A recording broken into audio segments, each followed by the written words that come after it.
Yo, what is up, YouTube? Today I'm gonna be going over my trade executions for the day. Um, it was 2 losses again, bro.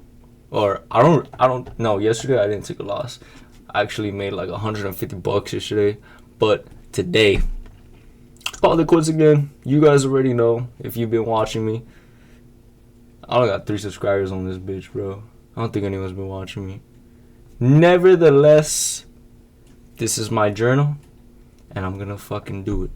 So I took 2 trades today, and they were both losses. But guess what? As I've explained before in other videos, my losses that I take are always much more smaller than the wins that I get. So I can lose 1, 2, 3 days, but if I don't lose on that 4th day, you know I'm making bread. That's the strategy. That's the model. And I got a lot more practice going on formulating my model.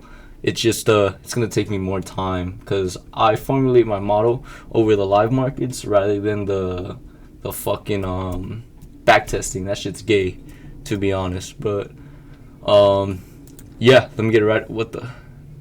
I don't even trade Dow. The fuck? It's for September contract. It's you, I think, right? 2025. There you go. All right, so let's get right into open here.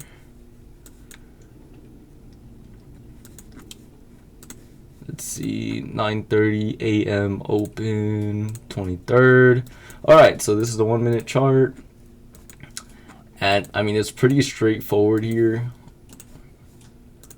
I took them pretty early, and I think I took one in like the opening range, or both of them in the opening range. I didn't take anything after that.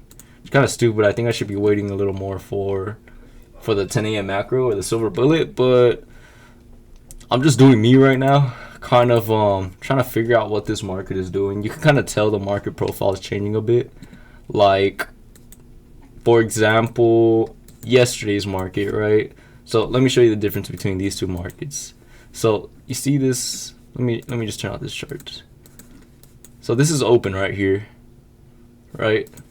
This is open, 9:30 a.m. So we come down here, we have this huge run lower. It's like 126 handles, right? And usually we've been consolidating after that initial run. But today it was a different story. Today we had another run higher. When was this? 10:30 a.m. So we've only been getting one run for like the past 2 weeks. I don't know if you guys noticed. So let me go to yesterday's trade. I'm going to yesterday's market. Look at this. Look at this. I caught a clean ass setup right here yesterday. But yeah, look, we run. This was actually like substantially longer than what the fuck I was showing you guys today. But we run here and then we consolidate for like the rest of the day. You see this? We're like staying in a 44 handle range. I mean, you can call this a little run, but that's nothing. It doesn't outrun wherever we were trading at open, is what I'm trying to say. So if we come back to today, this was yesterday's session, but if we come back to today's session, we see that run, no consolidation. Well, we see the consolidation here, but it runs up fast. Like it completely took the eye to. Like we haven't done this shit in like forever, bro. Like I'm telling you, I've been like trading every session in the market for like 2 months now, I think. And bro, we haven't done this shit in a while. So I think things are starting to shift. We might have to look for picking up new habits in this new market profile, I guess. But we'll see. We'll confirm that within like the rest of the week and shit. But as for right now, I think I'm gonna lay low, maybe stay on sidelines. But yeah, I only took 2 trades today, and let me show you them real quick. So this would have been nice if I would have taken it right here. But so we had a lot of volume today. And a lot of volume means the ranges are pretty long. So this one candle here was 40 handles. That's just too much risk to put on a trade. I think like if I were to like enter here and then risk 40 handles, that's like 60, 70 bucks.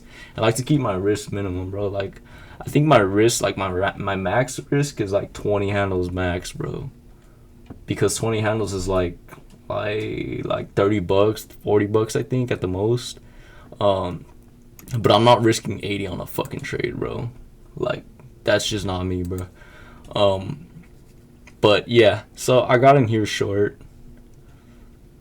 I tried to get in here on the first presentation, and I put my stop on the high of the first presentation. I got stopped out pretty fast.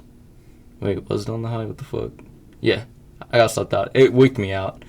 As you can see right here, it just boom, wicked me out. I couldn't even get out where I wanted to get out, so it cut into, it made the loss a little heavier, but that's fine. That happened. It's normal. I think it happened to me yesterday too, but it's part of the game as always. Now I try to get in again right here, but I tried going long instead of short here. And the reason I tried to go long was because there was a sell side liquidity level resting right here exactly. So this was minor sell side liquidity, and we had wiped that. And I didn't think we were gonna come down here and take this. I used the opportunity to see this Venom fair value gap being respected, so I thought this candle was gonna be respected because we wicked down, took sell side liquidity, and then we fair value or displaced back up, created a Venom setup. I tried to get in here. I did not place my stop down here because again, I don't like the large risk. Even 26 handles was too much risk for me. So like I said, I like to be around like 20 handles ish when I'm risking. So I put my stop here instead, at the high of this, or at the low of this fair value gap here. I got stopped out here, right here. And yeah, that was just my last trade of the day. I was like, I'm out. It's all good. So yeah, then it was good that I put it there too, because I was wrong on the direction of where price was gonna go.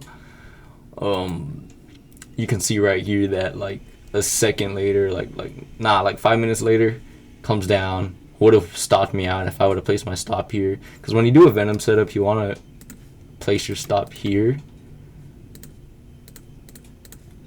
You want to have your stop here at the low of the close of the Venom candle right here.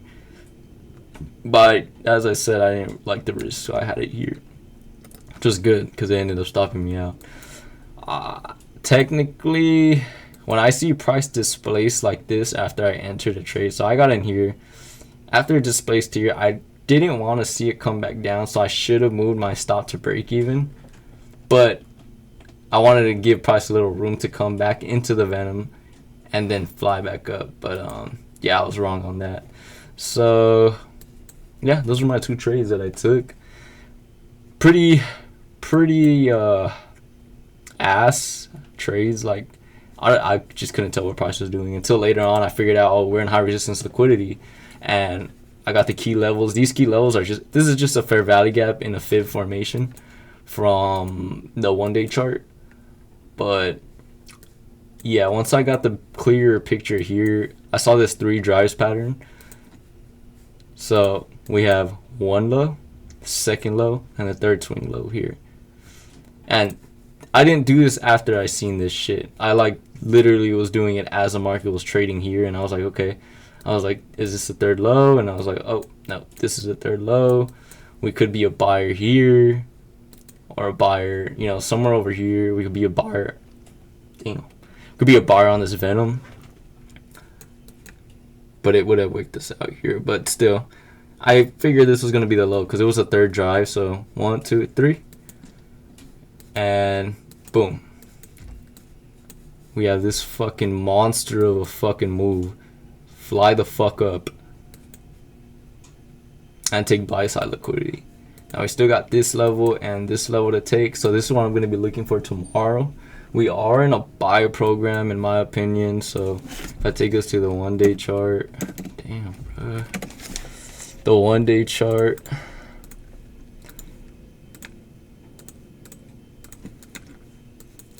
you can see here, see this fair value gap? Look how price reacted on it.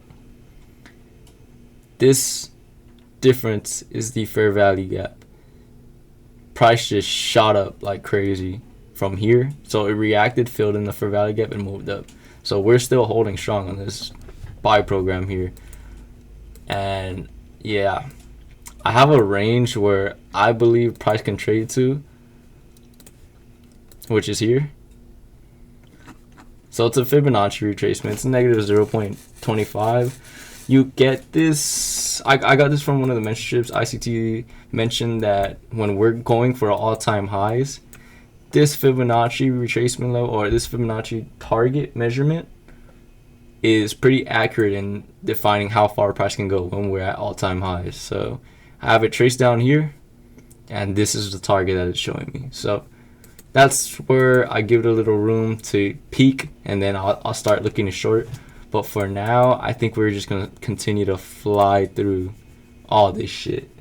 So yeah, guys, that's it for today. You guys have a blessed day. Leave a like and subscribe if you fuck with the videos.